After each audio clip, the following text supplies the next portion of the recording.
ನಮಸ್ಕಾರ. ಇವತ್ತಿನ ದಿವಸ ನಮ್ಮ ಕಮಲಾಪುರ ತಾಲೂಕಿನಲ್ಲಿ ಕರುನಾಡ ಕಿರಣ ಡಿಜಿಟಲ್ ಮಾಧ್ಯಮ ಲೋಕಾರ್ಪಣಾ ಸಮಾರಂಭ ಬಹಳ ಅದ್ಧೂರಿಯಾಗಿ ನಡೀತು.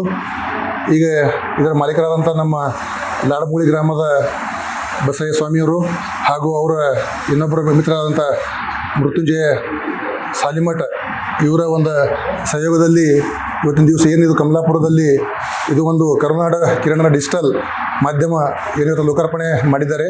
ಅದು ಅತಿ ಒಂದು ಸಂತೋಷದ ಸುದ್ದಿಯಾಗಿದೆ. ಯಾಕಂದರೆ ಇದಕ್ಕೆ ಸಾಕಷ್ಟು ಮಂದಿ ಏನು ಸಾನ್ನಿಧ್ಯ ವಹಿಸಿದ್ರು. ನಮ್ಮ ಮಾಗಾವ್ ಕಳ್ಳಿಮಠದ ಅಪ್ಪವರು, ನಮ್ಮ ಮುದುಡಿ ಅಪ್ಪವರು ಸಾಕಷ್ಟು ಜನ ಬಂದು ಹೋಗಿದ್ದಾರೆ. ಅದೇ ರೀತಿ ನಮ್ಮ ಗ್ರಾಮೀಣ ಭಾಗದ ನೆಚ್ಚಿನ ಶಾಸಕರಾದಂಥ ಬಸವರಾಜ್ ಮತ್ತಿಮೂರ್ಜಿಯವರು ಬಂದಿದ್ದರು.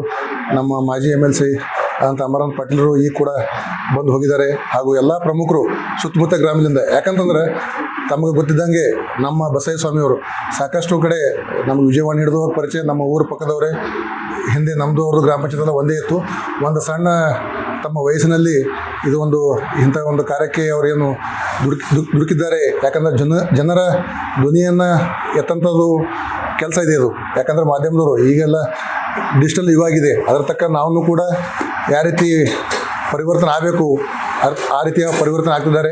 ಮತ್ತು ಇವತ್ತು ಅದು ಭಾಳ ಖುಷಿಯಾಗ್ಯದ. ಯಾಕಂತಂದ್ರೆ ಸಮಸ್ತ ನಮ್ಮ ಏನೇ ಜನರದು ಅನುತನು ಅಥವಾ ಏನೇ ತ್ರಾಸಿದ್ರೂ ಕೂಡ ನಾವು ಸರ್ಕಾರಕ್ಕೆ ಮುಟ್ಟಿಸೋಂಥ ಕೆಲಸ ಅಥವಾ ಪ್ರತಿನಿಧಿಗಳಿಗೆ ಮುಟ್ಟಿಸೋಂಥ ಕೆಲಸ ಇವರು ಎಲ್ಲರದು ಯಾರದೇ ಇರಲಿ, ಯಾವುದೇ ಪ್ರತಿಯೊಂದು ಹಳ್ಳಿಯನ್ನು ಕೂಡ ಭಾಳ ಸಮಸ್ಯೆ ಇರ್ತಾವೆ. ಆ ಕೆಲಸವನ್ನು ಇವರು ಒಂದು ಒಳ್ಳೆಯ ರೀತಿ ಮಾಡ್ಕೊಂಡು ಹೋಗ್ತಾರಂತ ಆಶಿಸ್ತೇನೆ. ಅದೇ ರೀತಿ ಭಾಳಷ್ಟು ಹಿಂದಕ್ಕೂ ಕೂಡ ಅವರು ವಿಜಯವಾಣಿದಲ್ಲಿ ಕೆಲಸ ಮಾಡಿದ್ದಾರೆ. ಇನ್ನೊಂದು ಬೇರೆ ಪತ್ರಿಕೆಯಲ್ಲಿ ಕೆಲಸ ಮಾಡಿದ್ದಾರೆ.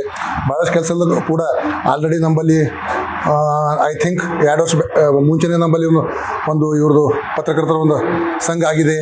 ಅದನ್ನು ಕೂಡ ಒಂದು ಕಮಲಾಪುರ ತಾಲೂಕಿಗೆ ಒಂದು ಹೆಮ್ಮೆ ವಿಷಯ ಅಂತ ನಾನು ಭಾವಿಸ್ತೇನೆ.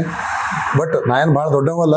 ಬಟ್ ಇಷ್ಟೇ ಅವರಿಗೆ ಹೇಳೋದೇನಪ್ಪ ಅಂತಂದರೆ ಯಾರೇ ಇರಲಿಕ್ಕೆ, ಯಾಕಂದರೆ ಈಗ ನೋಡ್ತಾ ಇದ್ದೀರಿ ಈಗ ಯಾವ ರೀತಿ ಕೆಲವೊಂದು ಪ್ರತಿಯೊಂದು ಹಳ್ಳಿದಾಗೂ ಕೆಲವೊಂದು ಏನು ನಡೆದಾವ ಅವಕ್ಕೆಲ್ಲವೂ ಕೂಡ ತಾವು ದಿಟ್ಟ ಆಗಿ ಒಂದು ನಿರಂತರವಾಗಿ ಎಲ್ಲ ಬಡ ಜನರದು ಒಂದು ಧ್ವನಿಯಾಗಿ ತಾವು ನಿಂದಿರಬೇಕಂತ ಇಷ್ಟು ವಿನಂತಿ ಮಾಡಿ ನಂಗೆ ಇಲ್ಲಿ ಕರೆಸಿ ಸನ್ಮಾನ ಮಾಡಿ ಮಾತಾಡಲಿಕ್ಕೆ ಅವಕಾಶ ಮಾಡಿಕೊಟ್ಟಿದ್ದೀನಿ. ನಮಸ್ಕಾರ.